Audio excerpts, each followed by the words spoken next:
Hi everyone, thank you for watching this video. I will be going over this article entitled Brain Dopamine and Obesity that appeared in the prestigious journal The Lancet in 2001. I will be looking at some WHO statistics on obesity. I'll then provide you with some suggestion as to what you can do to help yourself lose weight. We will look at some other interesting ideas from this article, and finally I will tell you about how I can help you achieve your weight reduction goals as I have helped other people achieve these goals.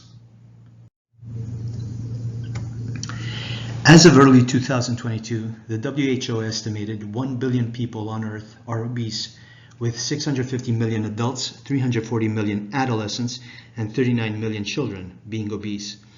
This has been steadily increasing for some time. While several medicines targeting neurotransmitter dopamine, GABA, norepinephrine, and serotonin have been studied, peptides and amino acids are involved in the regulation of food intake as well. So you can see that it's not as simple as it just being one thing like dopamine.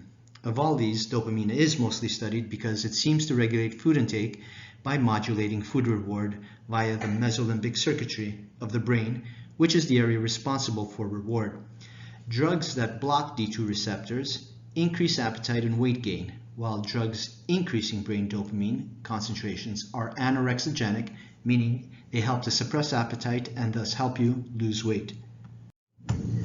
However, while this seems clear, the involvement of dopamine in pathological eating and obesity is poorly understood, say the authors. If you do want to increase your dopamine naturally, one good way of doing so is to increase your physical movement, and that does not mean running a marathon. Simple movements that get you moving, like walking, is a good way to increase your dopamine. Perhaps try a few minutes or more if you can.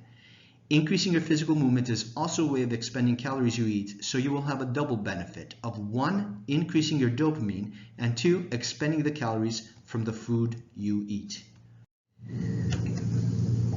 Let's succinctly summarize this brief article. The study looked at brain dopamine and obesity and found that obese people had significantly lower striatal dopamine D2 receptors than people in the control group. Their hypothesis was that dopamine is likely involved for both pathological overeating and obesity. To test this, they measured the availability of dopamine D2 receptors in the brain using a PET scan and a radioligand. Their conclusion was that, given that dopamine is a modulator of motivation and reward circuits, dopamine deficiency in obese people may perpetuate pathological eating as a means to compensate for lower activation of these circuits.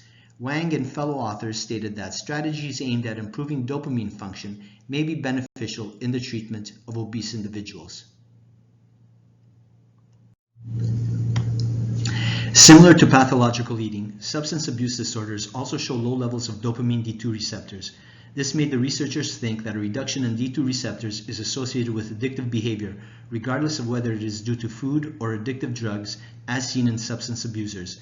Furthermore, eating is a behavior that has been selected for and is necessary for survival, and as such is a highly reinforcing and rewarding behavior that both provides nutrients for survival and also induces satisfaction and pleasure. Feeding increases extracellular dopamine concentration in the nucleus accumbens, which is an effect believed to add to the reinforcing effect of euphoria as well as that from drugs of abuse. The authors state that one could suggest that decrements in dopamine D2 receptors in obese individuals represent downregulation to compensate for dopamine increases caused by chronic overstimulation from feeding. However, this may not be so, say the authors. An alternative is that individuals with low numbers of D2 receptors may be more vulnerable to addictive behaviors, including obsessive food intake.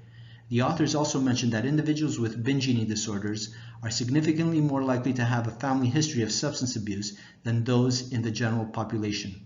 It has also been suggested, say the authors, that compulsive disorders such as drug addiction, obesity, and gambling reflect a reward deficiency syndrome that is thought to be due to a reduction in dopamine D2 receptors, at least as a partial explanation. While this study found direct evidence for a reduction in dopamine D2 receptors in obese individuals, the authors say that it is still speculation that reductions in dopamine D2 receptors perpetuate pathological eating as a means to compensate for the decreased activation of reward circuits, which are modulated by dopamine. This study did not look to determine if the brain changes in obese individuals are a consequence or a cause of the obesity. To do this, a study has to look at D2 receptors before and after successful weight reduction interventions to maybe establish this. The authors stressed that while they focused on dopamine, regulation of body weight is complex and involves other physiological mechanisms and other neurotransmitters. In particular, brain serotonergic and other neurotransmitter systems and leptin-OB receptors have been important targets in the development of drugs to treat obesity, and these merit investigation in obese individuals. The results from this study have implications for the treatment of obesity, since they would suggest that strategies aimed at improving dopamine function might be beneficial in the treatment of obese individuals. The authors say that strategies to enhance dopaminergic function could involve behavioral interventions such as exercise. In animal models, exercise has been found to increase dopamine release and to raise D2 receptors.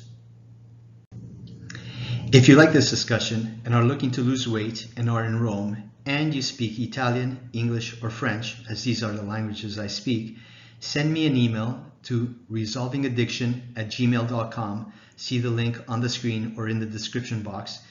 And let me help you to naturally achieve your weight loss reduction goals, as I have helped others, where we will look at how to employ various slight modifications to your meal preparations and how to exercise and other such natural things as those, along with how to change your way of thinking and how to think about food in order to effectively, simply, and naturally achieve consistent weight loss week after week, and so you can have the body you have always wanted and deserved. Thank you. If you like this video, please help the channel grow by pressing like, share, and subscribe so I can present to you more information and more articles on addiction and other science news of interest. Thank you.